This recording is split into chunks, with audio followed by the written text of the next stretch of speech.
चलिए बैठ जाइए बच्चों आप लोग। चलो आज हम लोग बात करेंगे कब, कहाँ और कैसे।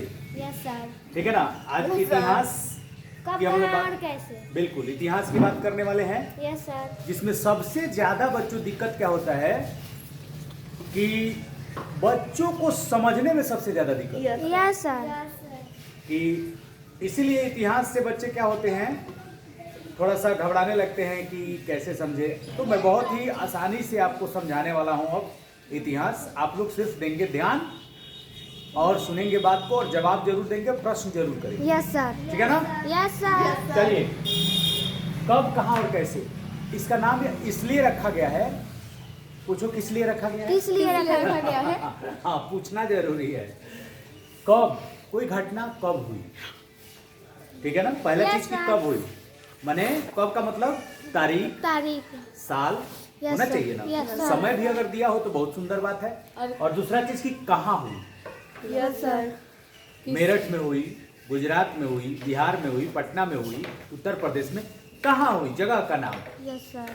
तब ना सही से आप सटीक उसका मतलब जगह जा करके भी आपको उसका पता लगाना हो तो लगा सकते हैं। Yes sir. उस पर रिसर्च करना हो तो कर सकते हैं। Yes sir. और कैसे हुई उसके मतलब कारण को आप लोग आइडेंटिफाई करेंगे, खोजेंगे कि कैसे, आखिरकार कैसे ये घटना घट गई। तरह तरह की घटनाएं हुई है ना इतिहास में, हम लोग पढ़े हैं।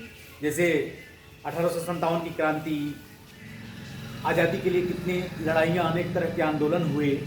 ठीक, बड़े राजाओं का राज कैसे चला गया, कैसे आया ना। Yes sir. फिर किसने उस पर कब्जा कर लिया, ये भी आया। और कैसे कब्जा कर लिया और कब कर लिया, सारी बातों का बच्चों जवाब दिया जाएगा। Yes, sir. लेकिन उससे पहले आजकल देख रहा हूँ कि एक बहुत ही मुश्किल, बहुत सारे बच्चे पढ़ते हैं, जानकारी है, लेकिन कई बार क्या होता है ना, बता नहीं पाते हैं सटीक। हाँ सर। कुछ प्रश्न का उत्तर कोई लोग पूछ देता है। अभी न्यूज में देख रहे हैं कि एक बच्ची से पूछा जा रहा है कि इतिहास के बारे में वो टॉप की है शायद, तो कभी आ जाता है फ़ोन पे। तो वैसे प्रश्न पूछने का मतलब तरीका, अगर किसी से प्रश्न पूछा जाए तो आसानी से उसको आसान बना करके कॉन्फिडेंस में ले करके बताओ बताओ कैसे पढ़ी हो, ऐसे एकदम से दबाव दे करके नहीं पूछना चाहिए, है ना। Yes sir. उसको पहले समझने का मौका दीजिए। हाँ सर। अब सडनली आप एकदम से दबाव बना दिए कि नहीं इसको बताओ बताओ, एकदम से तुम टॉप कर गई, भाई बताना पड़ेगा, नहीं होता ऐसे। बताएगी और बताएंगे बच्चे, समझदारी से आप पूछेंगे, उसका तरीका होता है। ठीक, तो आइए मैं थोड़ा सा बता देता हूँ, जिन बच्चों को नहीं पता होगा वो जानकारी ले लेंगे कि भारत के इतिहास को मुख्यतः 3 कालखंडों में विभाजित किया गया है। ठीक है ना। कितने कालखंडों में बच्चों, 3 कालखंडों में विभाजित किया गया है। क्यों किया गया है, आसान बनाने के लिए। ठीक है ना, इसको आसान बनाने के लिए विभाजित किया गया है ताकि समझ में सही ढंग से इतिहास आए। पूछेगा तो बताना होगा ना कि क्यों विभाजित किया गया। जैसे प्राचीन काल, क्यों नाम दे दिया गया प्राचीन काल का, और इसमें कौन कौन से ऐतिहासिक चीजों को रखा गया। Yes sir. तो सबसे पहले इसमें सिंधु घाटी की सभ्यता को रखा गया, फिर से वैदिक काल और मौर्य काल को, गुप्त साम्राज्य जैसे युगों को इसमें क्या कर दिया गया, तो शामिल किया गया, इसमें ताकि बच्चों प्राचीन काल में आपको क्या पढ़ना है, किसकी जानकारी लेनी है, तो सिंधु घाटी की, सिंधु घाटी सभ्यता। सर तो कैसे होता है वहाँ सिंधु घाटी सभ्यता में बच्चों आप लोग पढ़ेंगे ना, कुछ जानकारी आप लोगों को पहले से है, बता देते हैं कि सबसे पहले मैंने इसको एक बहुत ही व्यवस्थित सभ्यता कहा जाता है। जैसे आप रहते हैं ना, जिस टोला में रहते हैं, जिस गांव में रहते हैं, घर बना हुआ है लाइन से, यस सर। आगे अधिकतर सड़क के किनारे लोग घर बनाए हैं कि नहीं बनाए हैं, यस सर। नाला बनाए हैं कि नहीं बनाए हैं, घर दुताला है कि नहीं है, सारी सुविधाएं आजकल है ना, अब बिजली का खंभा सब कुछ लग गया। Yes sir. तो ये आधुनिक जो खोज हुई उसके चलते संभव हुआ। लेकिन बच्चों सबसे महत्वपूर्ण कि सिंधु घाटी सभ्यता में सारी चीजें थी।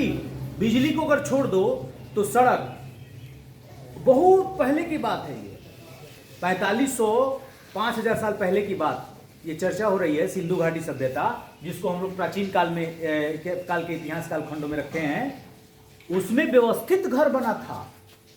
दोताला घर सुनी है ना, कि दोताला घर उस समय लोग बना लिए थे। Yes sir. आज से हजारों साल पहले दोताला घर बना लिए थे। तो क्या उसको हमें पढ़ना नहीं चाहिए? पढ़ना चाहिए। उस समय जब गाड़ी, कोई भी सुविधा रोड में किसी तरह का ट्रांसपोर्टेशन नहीं था, तब सारी व्यवस्था लोगों ने कैसे की भाई? हैं? यस आज सर। हम लोग थोड़ा सा दबाव पड़ता है हमारे ऊपर तो घबरा जाते हैं कि कैसे इसको सॉल्व करें, लेकिन उस समय लोगों ने ऐसी व्यवस्थाएं कैसे बना ली, इसको जानना चाहिए ना। तो इसमें सिंधु घाटी सभ्यता को जब पढ़ेंगे ना सही ढंग से, एक क्लास उसका भी कर लिया जाएगा, तो सारी बातें आपको बताएंगे। वैदिक काल, फिर Yes, मौर्य काल और गुप्त साम्राज्य जैसे युगों को इसमें शामिल किया गया। इनमें क्या क्या परिवर्तन हुए, इन बातों को इसमें रखा गया प्राचीन काल में। दूसरा है मध्यकाल। मध्यकाल, इस काल में दिल्ली सल्तनत, ठीक है ना, Yes, sir. और मुगल साम्राज्य और अन्य जितने सारे हमारे क्षेत्रीय राजाओं का उदय हुआ, ठीक है। जैसे हमारे प्रांत बटे हुए थे ना, रजवाड़े, इन सब का उदय हुआ। और देखिए पतन भी होने लगा, इन सबको शामिल किया गया मध्यकाल में। खास करके आप देखिए दिल्ली सल्तनत है, आपका मुगल साम्राज्य है, पढ़े हैं आप लोग 7th क्लास में मुगल यस साम्राज्य। सर। और इसके अलावे आपका एक चीज और है कि क्षेत्रीय राजाओं का भी उदय हुआ। रजवाड़े, बहुत सारे राजा थे हमारे देश सर में। रजवाड़ी। आजादी के बाद आप जानते हैं ना कि बहुत सारे रजवाड़े जो थे उनको शामिल किया गया भारत में, ठीक। उसमें सर, रजवाड़े लौह पुरुष नाम सुनिए, उन्हें लौह पुरुष कहा जाता है, जिनका योगदान महत्वपूर्ण है। सरदार सर वल्लभ भाई रजवाड़ी। पटेल, बहुत सुंदर, सरदार वल्लभ भाई पटेल, उन्होंने भारत में इन सबको शामिल किया। आइए अगला चीज है कि आधुनिक काल। इस काल में क्या था कि नाम इसका दे दिया गया बच्चों, आधुनिक काल। क्या मिल यस कुछ सर। तो होगा इसमें।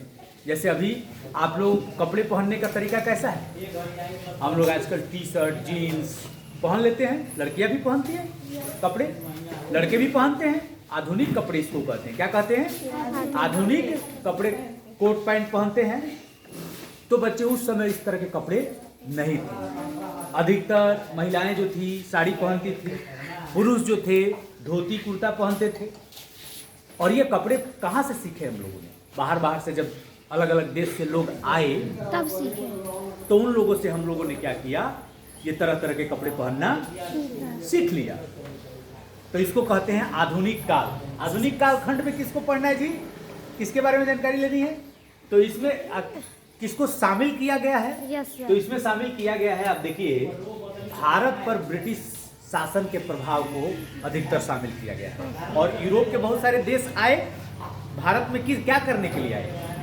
व्यापार करने वाह के। वाह, क्या बात है, व्यापार करने के लिए आए। सबसे पहले व्यापार करने के लिए आए, लेकिन धीरे धीरे ब्रिटिश हमारे यहाँ जो अंग्रेज थे क्या कर दिए, कहीं ना कहीं हमारे जो कमजोरी को उन्होंने पहचान लिया और हमारे यहाँ वो रूलर बन गए। क्या बन गए जी?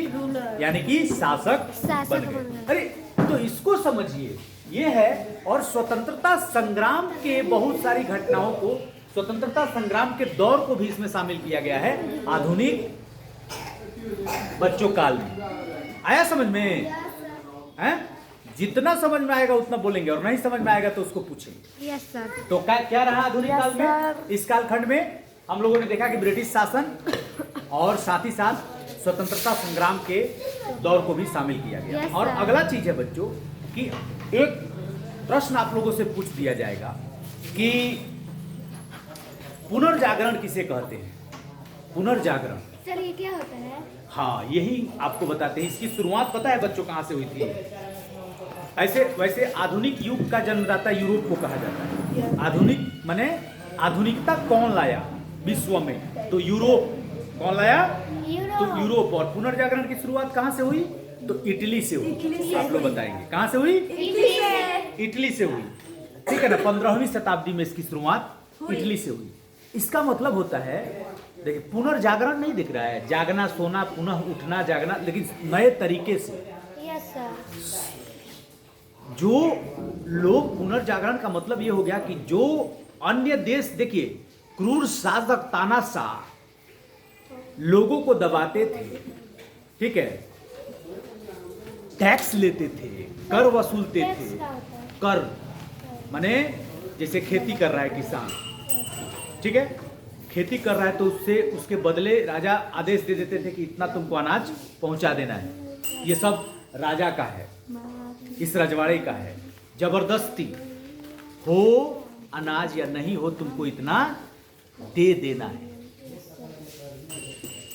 फल मूल सब्जी सब कुछ किसान पहुंचाते थे। Yes sir. और जबरदस्ती वसूल किया जाता था। तो अब इससे छुटकारा पाना चाहिए ना। लोग समझते थे, देखिए लोगों को धीरे धीरे समझ में आने लगा कि हमारे साथ छल हो रहा है। राजा और शासक जो भी है, उनका परिवार चाहे उनके आसपास के लोगों का तो बहुत अच्छा भरण पोषण हो रहा है, लेकिन हम लोग भूखमरी के शिकार क्यों हो जाते हैं? हमारा ही खेत है, हमारा ही अनाज है, हमारा फल सब्जी सब कुछ है, फिर भी हमें खाने को समय से नहीं मिलता है। क्यों? क्योंकि हमारा बहुत सारा हिस्सा किसके पास चला जाता है? राजा के पास। शासक के पास चला जाता है और नहीं देने पर जबरदस्ती किया जाता है। इन सबका ज्ञान जब लोगों को हुआ और इसके समाधान को जब ढूंढने लगे, आंदोलन करने लगे, प्रश्न करने लगे और उसका समाधान ढूंढने लगे, तो उसी को कहा गया क्या बच्चों? पुनर्जागरण। समझ में आ गया? Yes sir. इतना ध्यान रखेंगे, यस सर। ठीक है। और उसके बाद तो हम लोग बात किए कि खोज और यात्राएं, यस सर। समुद्री मार्ग, इसकी खोज सबसे पहले भारत में, यूरोप से भारत में आने के लिए समुद्री मार्ग की खोज किसने की? सबसे पहले क्या बात है, बहुत सुंदर। वास्को डी गामा ने समुद्री मार्ग की खोज कर दी, तो यूरोप के लोगों को हमारे भारत में आना क्या हो गया? आसान हो गया। तो अब किसने की, ये तो आपका आ गया, लेकिन कब की भाई? हाँ सर। ये भी तो है ना। कब क्या मिल की, कब की? तो वास्को डी गामा ने कब की भाई समुद्री मार्ग की खोज? बताओ कब की, कितने ईस्वी में की? 1400, बोलिए, याद करो थोड़ा सा भी। हाँ बोलो बोलो, दिमाग डालेंगे तो, जोर डालेंगे तो आ जाएगा। 1498, बोल तो रही है, इतना घबरा। हाँ 1498 में समुद्री मार्ग की खोज की है ना। तो समय आ गया कि नहीं, कब की और कैसे? यहीं पर आप लोगों का समाधान हो जाएगा। और कैसे? अब नाव से नाविकों के साथ चल दिया कि चलो खोज करना है, हिम्मत जुटा करके। क्या करके? हिम्मत जुटा कर। समुद्र में लहरें उठती हैं, ज्वार भाटा उठता है, यस सर। आधी तूफान आता है, साइक्लोन आता है, चक्रवात, यस सर। सबसे परे हट करके उसने हिम्मत जुटाया और कहा कि चलो खोजेंगे। बहुत सारे साथी उसके रास्ते में ही खत्म हो गए, लेकिन हार नहीं माना और तब उसने क्या कर दिया? खोज कर दिया, नाव से ही चल करके यूरोप से, और भारत के समुद्री मार्ग का क्या कर दिया? खोज कर दिया। तो कैसे किया पता चल गया ना? Yes sir. ये संघर्ष है, हमें सभी बातों को समझना चाहिए। इतना टॉपिक समझ में आ गया बच्चे? Yes sir. चलिए आज के लिए इतना ही। आपका दिन शुभ हो।